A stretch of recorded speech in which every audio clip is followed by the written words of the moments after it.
kulan wanaagsan daawadayaal dhammaantiinba ku soo dhawaada barnaamijka qubanaha maanta oo ka imaanaya magaalada Minneapolis ee gobolka Minnesota.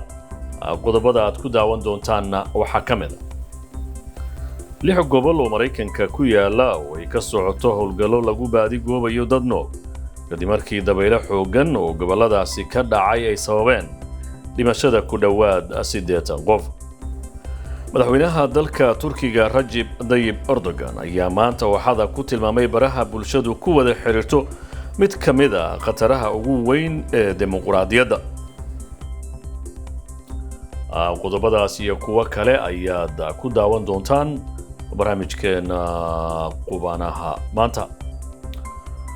aan ku bilownay 6 gobol oo ku yaala dalkan Mareykanka ayaa waxaa ka socda howlgallo samata bixina oo kooxaha gurmadku ay ku baadi goobayaan dad nool kadib markii habeen hore duufaano xooggan ay ku dhufteen goboladaasi. ugu yaraan 83 qof ayaa la sheegayaa inay dabeelahaasi ku dhinteen. 10 qof oo kale ayaa la laayahay waxaana dabeelahan ama duufaanadani ay burburiyeen oo weliba dhulka la simeen guryo ku yaala magaalooyin badan. madaxweyne Joe Biden ayaa masiibo ku tilmaamay dabeelaha ku dhuftay Kentucky waa gobolka ugu daran ay duufaantu saamaysay. in ka badan 70 qof ayaa ku dhintay gobolka oo ay ku jiraan 10 qof oo ku dhintay warshad shumaca samaysa waxaana la filayaa in dhimashadu ay kor u dhaafto 100 qof.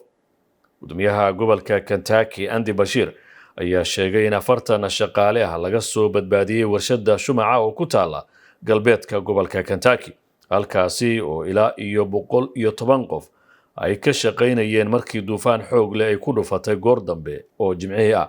madaxweynaha Mareykanka Joe Biden ayaa Sabtidii amray in taageerada dowladda federaalka loo kordhiyo gobolada ay waxyeelaysay duufaantu. gobolada Illinois, Tennessee, Missouri, Arkansas iyo Mississippi ay sidoo kale duufaantani ku dishay dhowr qof oo kale. Ra'iisul Wasaaraha waddanka Israa'iil Naftali Bennett ayaa maanta waxa uu gaaray waddanka Isutaga Imaaraadka Carabta halkaasi uu wada hadal kula yeelan doono hogaamiyaha dalkaasi. booqashadan ayaa noqonaysa tii ugu heerka sareysay ee hogaamiye reer Israa'iil uu ku tago waddanka Isutaga Imaaraadka Carabta. safarkan ayaa ku soo beegmaya xilli xiisada gobolka ay sare u kacday iyadoo quwadaha adduunkuna ay isku dayayaan inay cusboonaysiiyaan heshiiska nuclear-ka Iran. Israa'iil ayaa doonaysa inay iskaashi la samaysato dalalka Khaliijka Carabta kuwaasi oo ay wadaagaan walaaca ay ka qabaan dhaqdhaqaaqyada Iran. si kastaba ha ahaatee Imaaraadka ayaa dhowaan xiriir la sameeyay dalka ay dariska yihiin Iran isagoo u diray sarkaal sare Isniintii la soo dhaafay.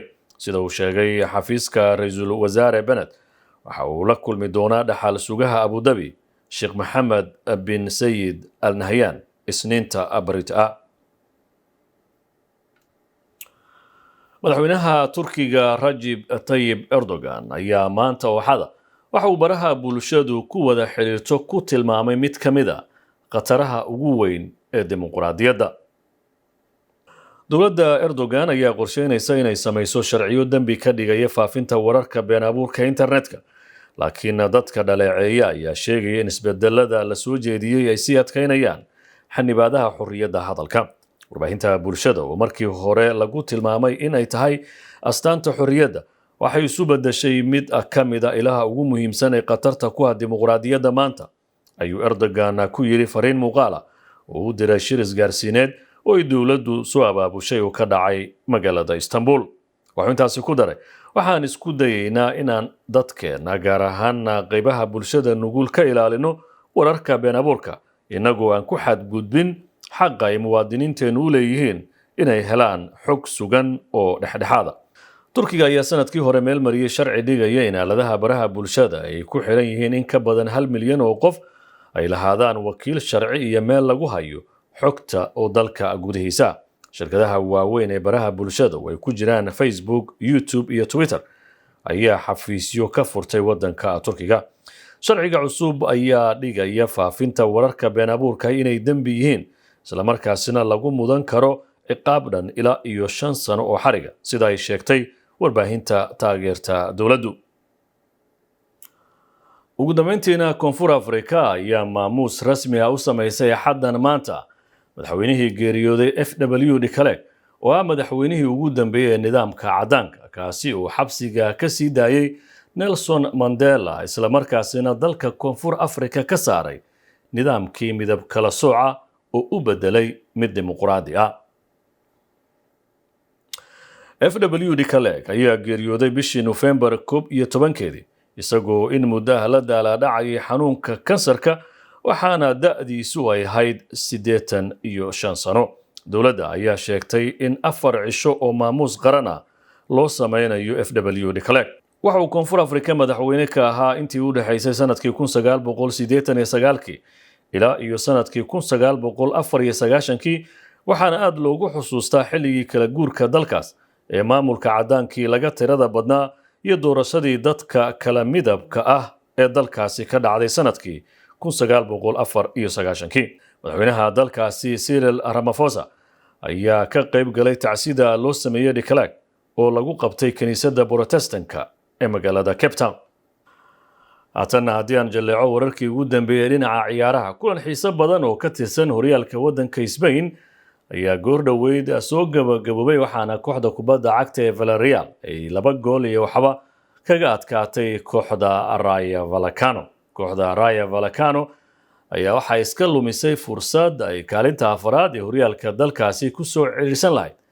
ahaatee fursadaasi waxba kama jiraan ka soo qaaday kooxda kubadda cagta ee Villarreal oo 3 dhibcood lagu loolamayay jeebka ku shubatay.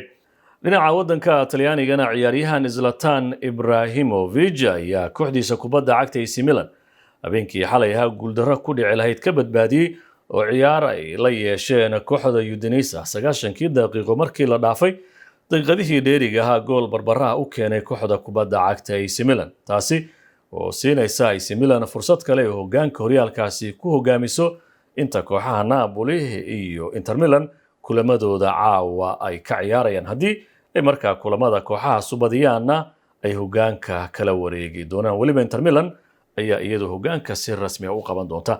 waxaa xusid mudan ciyaaryahan Zlatan Ibrahimovic uu goolkiisii 300aad dhaliyay waa weliba gool uu ka dhaliyay dhinaca horyaalada ee qaaradda Yurub. waxa uu noqday ciyaaryahankii saddexaad ee tira intaa la eg horyaalada qaaradda Yurub ka dhaliya. waxa uu kaalinta saddexaad ugu jira ciyaaryahanada Ronaldo iyo Messi. Ronaldo ayaa waxa uu dhaliyay 483 gool halka ciyaaryahan Lionel Messi uu dhaliyay 475 gool. waxa laga hadlayo waa goolasha laga dhaliyay kulamada horyaalada ee kooxaha qaaradda Yurub. waagaag daawadayaal guud ahaan barnaamijkeena qubanaha maanta inta ayaan ku soo gabagabeynaya tan iyo kulan dambe waa mas'aad dawada ku dhaafaya sida iyo nooli kulanta.